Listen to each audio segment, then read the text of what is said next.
ꯑꯩꯅ ꯍꯥꯏꯖꯅꯤꯡꯕꯁꯤ ꯍꯧꯖꯤꯛ ꯇꯁꯦꯡꯅ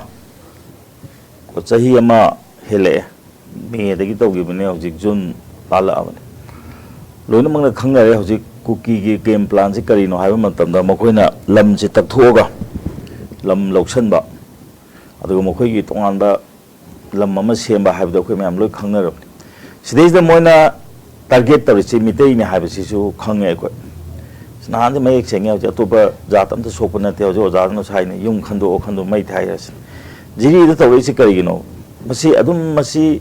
ꯑꯄꯪꯕꯁꯨ ꯑꯁꯤꯡꯕꯁꯨ ꯑꯗꯨꯝ ꯈꯪꯅꯔꯒꯕ ꯉꯥꯛꯇꯅꯦꯕ ꯃꯁꯤ ꯃꯇꯝ ꯉꯥꯏꯕꯅꯦꯕ ꯃꯣꯏꯅ ꯇꯁꯦꯡꯅ ꯁꯤꯒꯤ ꯃꯃꯥꯡꯁꯤꯗ ꯑꯩꯈꯣꯏ ꯏꯂꯦꯛꯁꯟ ꯑꯃ ꯊꯦꯡꯅꯈ꯭ꯔꯦꯀꯣ ꯏꯂꯦꯛꯁꯟ ꯃꯔꯛꯁꯤꯗ ꯃꯣꯏ ꯂꯦꯞꯄꯨꯔꯦ ꯐꯅꯌꯥꯝ ꯂꯦꯞꯄꯦ ꯑꯩꯈꯣꯏꯅꯗꯤ ꯑꯗꯨꯝ ꯍꯥꯏꯅꯩ ꯃꯁꯤ ꯏꯂꯦꯛꯁꯟ ꯉꯥꯏꯕꯅꯦ ꯏꯂꯦꯛꯁꯟ ꯂꯣꯏꯔꯒꯗꯤ ꯊꯣꯛꯑꯕ ꯑꯃ ꯂꯥꯛꯀꯅꯤ ꯍꯥꯏꯗꯣ ꯁꯤꯒꯤ ꯃꯇꯥꯡꯁꯤ ꯂꯥꯛꯄ ꯃꯇꯝꯁꯤꯗ ꯍꯟꯗꯛ ꯑꯩꯈꯣꯏꯒꯤ ꯏꯂꯦꯛꯁꯟꯒꯤ ꯀꯩꯅꯣꯁꯦ ꯑꯩꯈꯣꯏ ꯑꯁꯤꯁꯨ ꯍꯥꯏꯐꯦꯠ ꯃꯁꯤꯒꯤ ꯄꯣꯠꯁꯤꯗ ꯑꯩꯈꯣꯏ ꯕꯦꯛꯒ꯭ꯔꯥꯎꯟꯁꯦ ꯅꯩꯅꯗꯕ ꯌꯥꯔꯣꯏ ꯍꯧꯖꯤꯛ ꯑꯩꯈꯣꯏꯒꯤ ꯁꯦꯟꯇ꯭ꯔꯦꯜ ꯒꯣꯔꯃꯦꯟꯅ ꯃꯅꯤꯄꯨꯔꯗ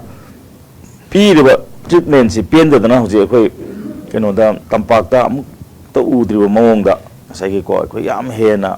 ꯉꯁꯥꯏꯒꯤ ꯑꯩꯈꯣꯏꯒꯤ ꯂꯩꯕꯥꯛꯀꯤꯗꯃꯛꯇ ꯊꯣꯛꯂꯛꯇꯅ ꯉꯥꯡꯕ ꯑꯗꯒꯤ ꯃꯐꯝ ꯃꯐꯝꯗ ꯑꯩꯈꯣꯏꯒꯤ ꯗꯥꯏꯂꯣꯛ ꯇꯧꯈꯤꯕ ꯑꯩꯈꯣꯏ ꯃꯤꯇꯩꯒꯤꯗꯃꯛꯇ ꯆꯣꯡꯊꯣꯛꯄꯤꯔꯛꯄ ꯃꯤ ꯑꯃ ꯃꯁꯤ ꯊꯥꯒꯠꯈ꯭ꯔꯦ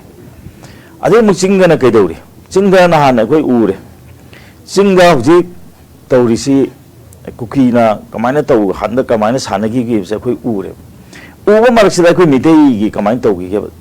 ꯃꯄꯥꯟꯒꯤ ꯑꯥꯎꯇꯔꯗ ꯌꯥꯎꯔꯤꯕ ꯑꯩꯈꯣꯏꯒꯤ ꯃꯤꯇꯩꯒꯤ ꯑꯩꯈꯣꯏꯒꯤ ꯚꯣꯠꯁꯦ ꯀꯔꯝꯕ ꯃꯑꯣꯡꯗ ꯄꯤꯈꯤꯒꯦ ꯍꯥꯏꯕꯁꯦ ꯑꯩꯈꯣꯏ ꯌꯦꯡꯁꯦꯕ ꯁꯨꯒꯅꯨ ꯌꯥꯝ ꯊꯤꯅ ꯑꯦꯐꯦꯛ ꯇꯧꯕ ꯖꯒꯥ ꯑꯃꯅꯤ MLA ꯀꯪꯒ꯭ꯔꯦꯁꯀꯤ MLA ꯂꯩꯔꯤꯕꯅꯤ ꯑꯗꯨꯕꯨ NPFꯇ ꯌꯥꯝ ꯆꯥꯎꯅ ꯏꯂꯦꯛꯁꯟ ꯄꯥꯡꯈꯤ ꯃꯣꯏꯔꯥꯡ ꯈꯔ ꯑꯗꯨꯒꯨꯝꯕ ꯈꯔ ꯀꯟꯁꯇꯤꯇ꯭ꯌꯨꯟꯁꯤ 10 ꯅꯠꯇꯅꯗꯤ ꯉꯁꯥꯏꯒꯤꯀꯣ ꯇꯝꯄꯥꯛꯀꯤ ꯀꯟꯁꯇꯤꯇ꯭ꯌꯨꯟꯁꯤ 10 ꯈꯛꯇꯗꯅꯤ ꯉꯁꯥꯏꯒꯤ ꯑꯩꯈꯣꯏꯒꯤ ꯔꯨꯂꯤꯡ BJPꯅ ꯍꯦꯜꯂꯤꯁꯦ ꯑꯇꯩ ꯂꯣꯏ ꯍꯦꯟꯈ꯭ꯔꯕꯅꯤ ꯑꯗꯨꯒ ꯑꯥꯎꯇꯔꯒꯤ ꯚꯣꯠ ꯄꯤꯔꯛꯄ ꯃꯇꯝꯁꯤꯗ ꯖꯤꯔꯤꯕꯥꯝꯁꯦ ꯀꯅꯥꯗ ꯄꯤꯈꯤꯒꯦꯕ ꯃꯦꯖꯣꯔꯤꯇꯤꯁꯦ ꯀꯪꯒ꯭ꯔꯦꯁꯇ ꯄꯤꯕ ꯀꯪꯒ꯭ꯔꯦꯁꯇ ꯀꯨꯀꯤꯅ ꯆꯨꯔꯆꯥꯟꯄꯨꯔ ꯁꯥꯏꯠꯇ ꯂꯥꯛ ꯑꯃꯒꯤ ꯃꯊꯛꯇ ꯄꯤꯔꯤꯕꯅꯤ ꯚꯣꯠ ꯃꯗꯨ ꯇꯥꯡꯈꯠꯄ ꯉꯝꯗꯕꯒꯤꯅꯦꯕ ꯃꯄꯥꯟꯗ ꯀꯥꯈ꯭ꯔꯦ ꯑꯗꯒꯤ ꯑꯩꯈꯣꯏ ꯍꯧꯖꯤꯛ ꯇꯁꯦꯡꯅ ꯑꯩꯈꯣꯏꯒꯤ ꯀꯩꯅꯣ ꯃꯤꯇꯩꯅ ꯇꯥꯕ ꯑꯥꯎꯇꯔꯒꯤ ꯖꯒꯥꯁꯤꯡꯁꯤꯗ ꯀꯅꯥꯗ ꯚꯣꯠ ꯄꯤꯒꯦ ꯑꯩꯈꯣꯏ ꯍꯦꯛꯇ ꯌꯦꯡꯁꯦ ꯑꯗꯨꯅꯗꯤ ꯁꯤꯃ ꯂꯩꯔꯦ ꯑꯗꯩ ꯀꯥꯡꯄꯣꯛꯄꯤ ꯀꯅꯥꯗ ꯄꯤꯒꯦ ꯁꯥꯏꯇꯨ ꯀꯅꯥꯗ ꯄꯤ ꯀꯥꯡꯄꯣꯛꯄꯤꯁꯤ ꯃꯦꯖꯣꯔꯤꯇꯤ ꯃꯈꯣꯏ ꯀꯩꯅꯣꯗ ꯀꯨꯀꯤꯁꯤꯡꯅ ꯀꯪꯒ꯭ꯔꯦꯁꯇ ꯄꯤꯈ꯭ꯔꯁꯨ ꯀꯥꯡꯄꯣꯛꯄꯤꯗꯤ ꯄꯤꯗꯦꯕ NPFꯇ ꯄꯤ ꯁꯥꯏꯇꯨꯁꯨ NPFꯇ ꯄꯤꯌꯦꯕ ꯑꯗꯨꯕꯨ ꯃꯁꯤꯒꯤ ꯄꯣꯠꯁꯤꯅ ꯂꯩꯕꯅꯤꯅ ꯀꯨꯀꯤꯁꯤꯡꯅ ꯇꯣꯉꯥꯟꯕ ꯑꯪꯀ ꯑꯃ ꯍꯣꯠꯈ꯭ꯔꯕ ꯍꯥꯏꯕ ꯑꯩꯈꯣꯏꯒꯤ ꯆꯤꯡꯅꯕꯁꯨ ꯂꯩ ꯆꯤꯡꯅꯗꯕꯁꯨ ꯌꯥꯗꯦ ꯃꯔꯝꯗꯤ ꯀꯩꯒꯤꯅꯣꯗ ꯃꯈꯣꯏꯅ ꯌꯥꯝ ꯀꯟꯅ ꯁꯞꯄꯣꯔꯠ ꯇꯧꯔꯤꯕ ꯀꯦꯟꯗꯤꯗꯦꯠ ꯑꯃꯗ ꯑꯩꯈꯣꯏꯅꯁꯨ ꯁꯞꯄꯣꯔꯠ ꯌꯥꯝ ꯆꯥꯎꯅ ꯇꯧꯈ꯭ꯔꯦꯕ ꯑꯗꯨ ꯑꯣꯏꯇꯥꯔꯒꯗꯤ ꯄꯣꯠꯁꯤ ꯀꯔꯤꯅꯣ ꯑꯗꯨꯗꯤ ꯃꯤꯇꯩꯒ ꯑꯩꯈꯣꯏꯒ ꯋꯥꯈꯜ ꯃꯥꯟꯅꯩꯅ ꯂꯧꯔꯤꯕ꯭ꯔꯥ ꯅꯠꯇ꯭ꯔꯒꯅ ꯃꯄꯥꯟꯗ ꯀꯥꯔꯤꯕꯁꯤ ꯑꯗ ꯑꯩꯈꯣꯏꯒꯤ ꯀꯩꯅꯣ ꯅꯦꯍꯨꯠꯅ ꯀꯥꯈ꯭ꯔꯕꯅꯤꯅ ꯑꯩꯈꯣꯏꯒꯤ ꯃꯊꯛꯇ ꯋꯥ ꯑꯝꯇ ꯉꯥꯡꯉꯔꯣꯏꯅ ꯂꯧꯔꯤꯕ꯭ꯔꯥ ꯃꯁꯤꯒꯤ ꯄꯣꯠ ꯑꯃꯈꯛ ꯃꯣꯏ ꯑꯩ ꯈꯜꯂꯝꯒꯗ꯭ꯔꯥ ꯍꯥꯏꯅ ꯈꯜꯂꯦꯕ ꯑꯗꯣ ꯃꯁꯤꯒꯤ ꯃꯇꯥꯡꯁꯤꯗꯩꯗ ꯑꯩꯈꯣꯏꯅ ꯍꯥꯏꯖꯅꯤꯡꯕꯗꯤ ꯇꯁꯦꯡꯅ ꯍꯧꯖꯤꯛ ꯖꯤꯔꯤꯁꯦ ꯑꯩꯈꯣꯏꯒꯤ ꯈ꯭ꯋꯥꯏꯗꯒꯤ ꯃꯔꯨꯑꯣꯏꯕ ꯂꯥꯏꯐ ꯂꯥꯏꯟꯁꯦ ꯖꯤꯔꯤ ꯑꯣꯏꯔꯕꯅꯤ ꯅꯍꯥꯟ ꯁꯤꯃꯦꯟ ꯀꯩꯅꯣꯗ ꯄꯨꯁꯟꯕ ꯍꯧꯔꯛꯑꯕꯅꯦꯕ ꯔꯦꯜꯋꯦꯗ ꯄꯨꯔꯛꯑꯕꯅꯤ ꯃꯁꯤꯒꯤ ꯖꯒꯥ ꯃꯁꯤꯒꯤ ꯃꯇꯣꯟꯁꯤꯗ ꯉꯔꯥꯡ ꯇꯧꯔꯤꯕ ꯂꯥꯟꯁꯤꯅ ꯇꯧꯔꯤꯕꯁꯤꯗꯤ ꯀꯩꯅꯣ ꯑꯗꯣ ꯀꯨꯀꯤꯅ ꯀꯟꯇ꯭ꯔꯣꯜ ꯇꯧꯒꯦ ꯍꯥꯏꯕꯅꯦꯕ ꯍꯧꯖꯤꯛ ꯁꯦꯟꯇ꯭ꯔꯦꯜꯒꯤ ꯍꯌꯦꯡ ꯋꯥꯁꯛꯀꯅꯤ ꯋꯥꯁꯛꯄ ꯃꯇꯝꯗ ꯀꯅꯥꯅ ꯍꯣꯝ ꯃꯤꯅꯤꯁꯇꯔ ꯄꯥꯏꯒꯦ ꯍꯥꯏꯕꯁꯤꯅꯦꯕ ꯍꯧꯖꯤꯛ ꯑꯩꯈꯣꯏꯅ ꯌꯥꯝ ꯃꯨꯟꯅ ꯌꯦꯡꯒꯗꯧꯔꯤꯁꯦ ꯍꯥꯟꯅꯒꯤ ꯍꯣꯝ ꯃꯤꯅꯤꯁꯇꯔꯁꯦ ꯑꯩꯈꯣꯏ ꯌꯥꯝ ꯄꯦꯟꯅꯗ꯭ꯔꯦ ꯑꯗꯩ ꯍꯧꯖꯤꯛ TDB ꯀꯥꯡꯕꯨꯅ ꯍꯥꯟꯅꯒꯤ ꯍꯣꯝ ꯃꯤꯅꯤꯁꯇꯔꯁꯦ ꯃꯥꯅ ꯍꯣꯝ ꯃꯤꯅꯤꯁꯇꯔ ꯑꯣꯏꯇꯥꯔꯒꯗꯤ ꯑꯩꯈꯣꯏ ꯁꯧꯒꯠꯂꯣꯏ ꯍꯥꯏꯗꯅ ꯆꯨꯝꯕ꯭ꯔꯥ ꯂꯥꯟꯕ꯭ꯔꯥ ꯈꯪꯗꯦ ꯅꯤꯡꯐꯨꯡ ꯇꯥꯟꯅꯔꯦ ꯃꯁꯤꯒꯤ ꯀꯦꯟꯗꯤꯗꯦꯠꯁꯤꯒꯤ ꯃꯇꯨꯡ ꯏꯟꯅ ꯑꯩꯈꯣꯏ ꯃꯅꯤꯄꯨꯔꯒꯤ ꯏꯔꯥꯡꯁꯦ ꯑꯩ ꯃꯥꯌꯣꯟꯁꯦ ꯑꯃ ꯂꯥꯛꯀꯅꯤ ꯈꯜꯂꯦꯕ ꯑꯗꯨꯒ ꯍꯧꯖꯤꯛ ꯑꯣꯖꯥꯅ ꯍꯥꯏꯕꯤꯔꯕ ꯑꯩꯈꯣꯏꯒꯤ ꯉꯁꯥꯏꯒꯤ ꯑꯩꯈꯣꯏꯒꯤ ꯀꯩꯅꯣꯅ ꯃꯈꯣꯏꯗ ꯀꯟꯇ꯭ꯔꯣल ꯇꯧꯕꯒꯤ ꯃꯍꯨꯠꯇ ꯃꯈꯣꯏꯒꯤꯅ ꯉꯥꯛꯑꯒ ꯊꯝꯃꯤ ꯑꯩꯈꯣꯏꯒꯤꯅ ꯐ꯭ꯔꯤꯗ ꯃꯤꯅ ꯇꯧꯅꯤꯡꯕ ꯇꯧꯍꯜꯂꯤ ꯍꯥꯏꯕꯁꯦ ꯃꯁꯤ ꯁꯦꯟꯇ꯭ꯔꯦꯜ ꯐꯣꯔꯁ ꯍꯥꯏꯇꯥꯔꯦꯀꯣ ꯑꯩꯈꯣꯏꯒꯤ ꯑꯁꯥꯝ ꯔꯥꯏꯐꯜꯒꯤ ꯔꯣꯜꯁꯤꯗ ꯑꯩꯈꯣꯏꯅ ꯅꯍꯥꯟꯈꯩ ꯄꯦꯟꯗꯗꯅ ꯂꯥꯛꯑꯦꯕ ꯑꯗꯣ ꯑꯩꯈꯣꯏꯅ ꯌꯥꯝ ꯅꯨꯡꯉꯥꯏꯇꯕ ꯑꯃꯅ ꯑꯩꯈꯣꯏꯒꯤ ꯀꯩꯅꯣꯒꯤꯁꯨ ꯀꯣ ꯃꯁꯤ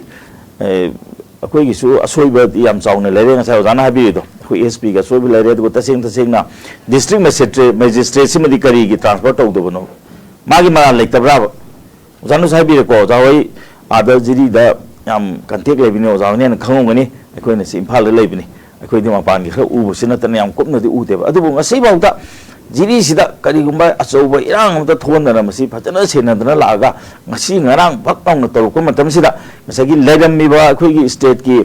ꯄ꯭ꯔꯤꯄꯦꯔꯦꯁꯟ ꯍꯥꯏꯕ ꯇꯥꯔꯦꯀꯣ ꯁꯤꯒꯤ ꯄ꯭ꯔꯤꯄꯦꯔꯦꯁꯟꯁꯤꯗꯤ ꯗꯤꯁꯇ꯭ꯔꯤꯛ ꯃꯦꯖꯤꯁꯇ꯭ꯔꯦꯠꯀꯤ ꯃꯊꯧꯅꯦꯕ ꯗꯤꯁꯇ꯭ꯔꯤꯛ ꯃꯦꯖꯤꯁꯇ꯭ꯔꯦꯠꯅ ꯑꯣꯔꯗꯔ ꯇꯧꯗ ꯇꯥꯔꯒꯗꯤ SP ꯃꯥ ꯀꯩꯗꯧꯗꯣꯏꯅꯣ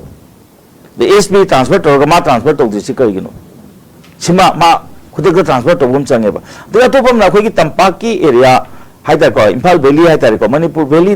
ꯉꯁꯥꯏꯒꯤ ꯁꯦꯛꯃꯥꯏꯗꯕꯨ ꯀꯥꯞꯄꯣ ꯑꯗꯒꯤ ꯃꯣꯔꯦꯗꯕꯨ ꯀꯥꯞꯄꯣ ꯑꯃꯗꯕꯨ ꯀꯥꯞꯄꯣ ꯇꯧꯕ ꯃꯇꯝꯁꯤꯗ ꯑꯀꯣꯏꯕꯁꯤꯗ ꯀꯥꯞꯊꯣꯛꯄ ꯃꯇꯝꯗ ꯑꯩꯈꯣꯏ ꯃꯌꯥꯝꯅ ꯆꯪꯁꯤꯜꯂꯒ ꯃꯇꯦꯡ ꯄꯥꯡꯉꯦꯕ ꯖꯤꯔꯤ ꯍꯥꯏꯕꯁꯤ ꯀꯅꯥ ꯆꯠꯂꯒ ꯄꯥꯡꯒꯗꯧꯔꯤꯒꯦ ꯏꯝꯐꯥꯜ ꯇꯨ ꯖꯤꯔꯤ ꯆꯠꯄ ꯌꯥꯗꯗꯅ ꯂꯩꯔꯦ ꯒꯣꯔꯃꯦꯟꯅ ꯆꯠꯍꯟꯅꯕꯁꯨ ꯍꯣꯠꯅꯗꯦ ꯈꯨꯟ ꯈꯔ ꯈꯛꯇꯅꯤ ꯉꯁꯥꯏꯒꯤ ꯌꯥꯝꯅ ꯚꯜꯅꯔꯦꯕꯜ ꯑꯣꯏꯔꯤꯁꯦ ꯀꯨꯀꯤꯅ ꯉꯝꯃꯤꯁꯦ ꯃꯁꯤꯗꯩꯁꯤꯗ ꯑꯩꯈꯣꯏꯅ ꯁꯤꯐꯥꯏ ꯊꯝꯗꯅ ꯅꯣꯏ ꯃꯄꯥꯟ ꯊꯣꯛꯂꯛꯄ ꯌꯥꯔꯣꯏ ꯅꯣꯏ ꯂꯝꯕꯦꯟꯁꯤ ꯅꯣꯏ ꯑꯊꯤꯡꯕ ꯄꯤꯕ ꯌꯥꯔꯣꯏ ꯄꯤꯕꯁꯨ ꯅꯠꯇꯦ मिठे नब अतई लई चलली मिठे चलते अदुना जीबीद ताजरीब अखोई मीसिंगसे मसे अखोई कनो एमएलए सो अखोई एमएलए लेबो ngमक्त्रे एमपी सु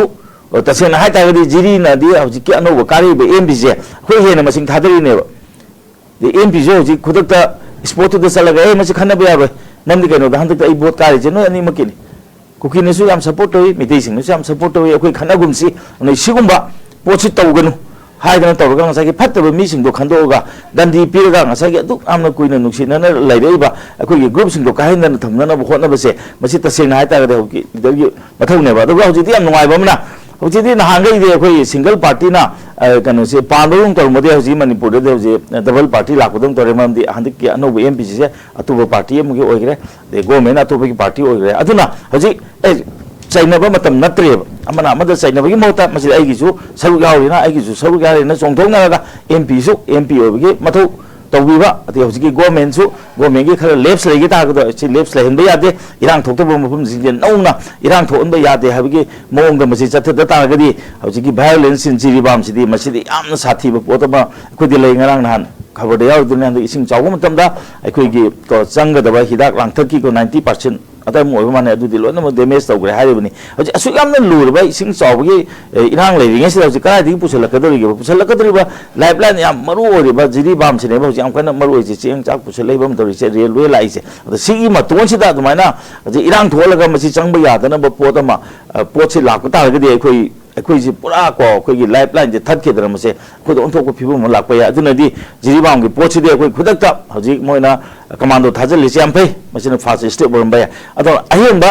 कनो मणिपुर राइफल थाबिगेरा द आईआरबी बटालियन थाबिगेरा नत्रग सेंट्रल फोर्स अनुबा कौशनबेगा कौशलगा याम थुना कंट्रोल तौरगा ngसाई हारिबा ngसाई अखोई फेरी द लाई हारिबदो बरागुम द लाई हारिबदो कंट्रोल तौबा मसंगी दो हजिकी लैरिबा ngसाई अखोई को कनोदगी चोसामपुरदगी मी से होंदोरगा मन चंगम ngमदबगी फिबम लेबदो मदु थोकनबा यारगदी मसे होंदोकगी मोता लैरिबा फिबम से लैहलगा अहेनबा सिक्योरिटी फोर्स थाजिन बिरगा मसे हुई ngसाई प्रजा ngakपगी थबकसे मसे तौ फै अदुगा अखोइसु कमाय तौदरा अखोई जिरि द लैरिबा इसिनि नाउसिंग दो अखोइना कमाय मतेंग पांगसिगे हाबदो मदुसु अखोई खंग फै अदुगा तसेना हाइतादि जिरि गे इम्फाल गे फाउनरिसे हेलीकॉप्टर खक्तंग आइरबने हेलीकॉप्टर दि मी क्या पुसनगनी मी तरा फान तोंबो याब नते अदर मसिदि यामना खुदोंग थिनिया ओइबनी सिलचर द प्लेन तारमदुसु तागिद्रे तागिदबो याम कुइरे अदुना मसिगी पोछि लैबसिदा मसि ख्वाइदगी मरु ओइबा समना हाबदा अखोई ngaksamgi सोल होलिबा अखोई नातोन अनि सिगी हाफेक माना सलेबा जिरि से अदुना मसिदेस द मेट खिबा तारगदे काइबे हम लैय अदुना जिरि द थोइबा इरांग सिदि अखोई यामना हेन लुमना अखोई लगुम थोइ अदुगा मसिदेस द सानरे पोछिदि को याम थुना मसे अखोई कनो से फाबा पुनबा तौबा दंदी पिबन चंगे अदुगा साना बलसिंग दुजो अकन इंस्ट्रक्शन पिबे फै मोइन ngमoi तबो ताकना अतोपा फोर्स सिनबियो अदुगा हजि एसपी सिनबा सुमाइना हजिकी लैरबा डिस्ट्रिक्ट मजिस्ट्रेट से मसे खुदक्ता सिनबम फै अदुगा करी चोसानपुर मथौ तब डीसी याम थुना सिंदोई को मोई इरांग तबसिंग फारुबगी अदुगा सिगुंबा इरांग थोर लेबा याम ख्वाइदगी मरु ओरिबा अखोइगी को लाइफलाइन ओरिबा अखोइगी जिरिबाम सिदा लैरिबा डिप्यूटी कमिश्नर हाइबताई को डिस्ट्रिक्ट मजिस्ट्रेट नि तसेना हाइतागदी अदो मसी अखोई को याम थुना एक्शन मसी गवर्नमेंट लगुम थोई अदो गवर्नमेंट तौरिबा कनो सिदा अखोइना मतेंग पांगजलगा ngसागी नौना कारिबा एमपी सिंगनसु मसिदैसा अखोई यावसन बिरागा ngसागी हजिकी लैरिबा अखोइगी नुसिनना लैरिमिबा कांगबु सिंगसे असि फजना दम नुसिनना लैननबा दुगा लम हेनबा सिंगसना खांदोगा चप चाना ngसागी चप चाबा को अखोइगी कनो से मा मुखोगी मथक तौगम थोपा अदगी चैराक पीदना खोतना अदगी फादना पुंदना अदु नत्रगना तखोखिदना नत्रगना दरकार लेका काप तारे हाप तारे मम कनो मोइना तौरियो फॉर्म ngसागी को बोम तोम कापोक पाइबसिदी मसिदी लानगी मोंगनेबा मसिदी अखोइना ꯅꯨꯡꯁꯤ ꯌꯦꯡꯗꯅ ꯊꯕꯛ ꯇꯧꯕꯒꯤ ꯃꯊꯧ ꯁꯨꯡꯇꯥ ꯇꯥꯗꯦ ꯆꯞ ꯆꯥꯕ ꯄꯥꯎꯈꯨꯝ ꯑꯃ ꯄꯤꯐꯝ ꯊꯣꯛꯑꯦ ꯑꯗꯨ ꯅꯠꯇ ꯇꯥꯔꯒꯗꯤ ꯃꯁꯤ ꯑꯩꯈꯣꯏꯅꯀꯣ ꯑꯩꯈꯣꯏꯗꯁꯨ ꯌꯥꯝꯅ ꯁꯤꯗꯩꯁꯤꯗ ꯍꯥꯏꯗꯤ ꯑꯩꯈꯣꯏꯅ ꯆꯠꯂꯒ ꯃꯇꯦꯡ ꯄꯥꯡꯕ ꯉꯝꯗꯕꯅꯤꯅ ꯑꯣꯟꯅ ꯇꯩꯅꯕꯗ ꯇꯝꯄꯥꯛꯀꯤ ꯂꯝꯁꯤꯗꯀꯣ ꯇꯣꯉꯥꯟꯕ ꯏꯔꯥꯡ ꯊꯣꯛꯂꯛꯄ ꯌꯥꯕ ꯂꯩꯌꯦꯕ ꯃꯔꯝꯗꯤ ꯀꯩꯒꯤꯅꯣꯗ ꯑꯩꯈꯣꯏꯒꯤ ꯏꯆꯤꯟ ꯏꯅꯥꯎ ꯑꯥꯗ ꯃꯌꯥꯝ ꯆꯪꯗꯅꯀꯣ ꯑꯩꯈꯣꯏꯅ ꯎꯗꯤ ꯎꯗꯧꯔꯤꯕꯅꯤ ꯇꯥꯗꯤ ꯇꯥꯗꯧꯔꯤꯕꯅꯤ ꯑꯗꯨ ꯈꯨꯠꯅꯗꯤ ꯂꯥꯝꯗꯅ ꯑꯩꯈꯣꯏ ꯃꯇꯦꯡ ꯄꯥꯡꯕꯗꯤ ꯉꯝꯃꯣꯏꯗꯧꯔꯤꯕꯅꯤꯀꯣ ꯁꯤꯒꯨꯝꯕꯒꯤ ꯄꯦꯟꯗꯕ ꯐ꯭ꯔꯁꯇ꯭ꯔꯦꯁꯟ ꯂꯥꯛꯄ ꯃꯇꯝꯗ ꯑꯩꯈꯣꯏ ꯇꯝꯄꯥꯛꯇ ꯀꯔꯤ ꯏꯔꯥꯡ ꯊꯣꯛꯀꯗꯒꯦꯁꯦ ꯑꯩꯈꯣꯏ ꯍꯧꯖꯤꯛ ꯍꯥꯏꯐꯝ ꯈꯪꯗꯦꯕꯀꯣ ꯑꯗꯨꯅ ꯃꯁꯤ ꯌꯥꯝ ꯊꯨꯅ ꯀꯟꯇ꯭ꯔꯣꯜ ꯇꯧꯕ ꯑꯃ ꯆꯪꯉꯤ ꯑꯗꯨꯒ ꯃꯁꯤ ꯍꯧꯖꯤꯛ irang makata na sangdreise maji sangdahan daba masangi adu masumai na tawurpa tataragadi maside makata na akaiba yamna lakani adu hojikti akhui mitei mayam haibtare ko atopa community di sok tabanina ai hajerwe mitei mayam jakoi punjan naba matam yaure punjan ji hana de ki jo hanjan hanjan labani akhui punna thabak tawina si aduga atei manadabagi wakal khan masing je to si mana adu habi waji to si hojik politics tawri matam nate leba kan bagi matam ni hojik ai misi hai ding bi oza thagar chiri oza mathang jai oza bobi de